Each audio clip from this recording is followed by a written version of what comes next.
Pétrifiés dans un même frisson, les nations assistent impuissantes à l'unisson au spectacle de l'impensable survenu contre toute prédiction. Quant à moi, j'ai cette soudaine impression d'être propulsé au début d'un imprévisible scénario de science-fiction.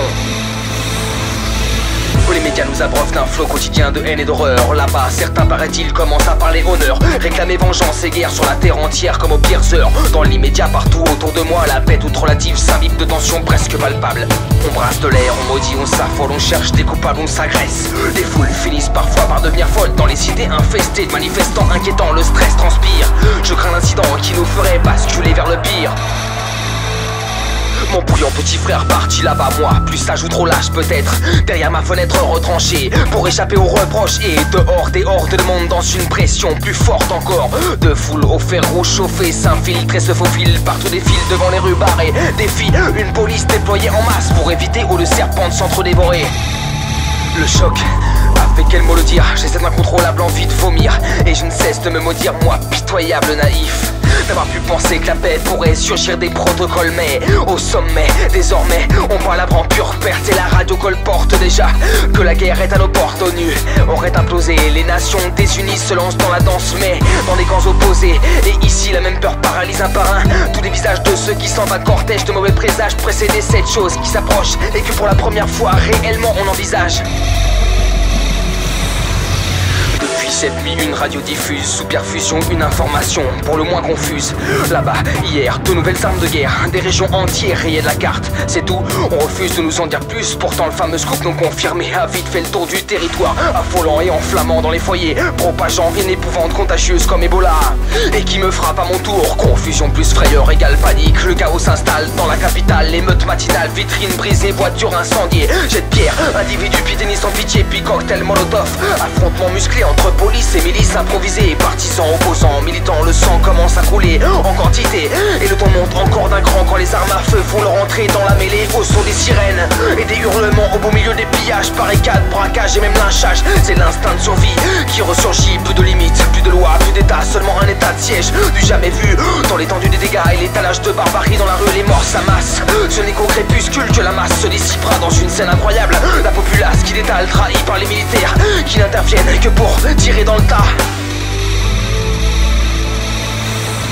Dur de décrire l'ampleur des cris, des pleurs et des tirs, de dire avec de simples mots à quel point la terreur me torture. Pour l'heure, cloîtré dans ma demeure par un couvre-feu étouffant, à ma fenêtre postée, j'assiste prostré au cauchemar d'une armée qui réprime, fusille, oppresse, alors qu'en face les barricades se dressent. 3 jours maintenant que le commun des mortels ne sort que pour récupérer les corps de ceux qui, souvent sous mes yeux, sont tombés dans cette zone sinistre et réservée aux rares, qui n'ont peur ni de l'armée ni des snipers. Et le pire, c'est que la guerre ne vient encore que de l'intérieur. Hier, mon petit frère effondré me fait ses adieux au téléphone depuis l'enfer. Et ici même à nos frontières, des histoires de massacres et de charniers dénichés par toutes les chaînes de télé déchaînées. Et pour finir, aujourd'hui, 20h au JT, cette image irréelle comme un mirage, le journaliste étranglé par l'angoisse et l'émotion pour sa toute dernière émission. Il parvient à peine à articuler quelques mots. J'entends au revoir, le plus dur reste à venir, advenir, mourir, partir. Et puis d'un coup, interruption des transmissions. Quel jour ou quelle nuit sommes-nous? Suis-je toujours en vie ou mon heure a sonné? Homme ou bête traquée, seuls les sanglots perçus à travers les murs, et toujours les tirs viennent démentir cette sensation immonde que j'ai d'être seul au monde, enfermé, barricadé comme on nous a conseillé de le faire. Je suffoque ici, pourtant pas question de sortir, quitte à partir, pas en martyr.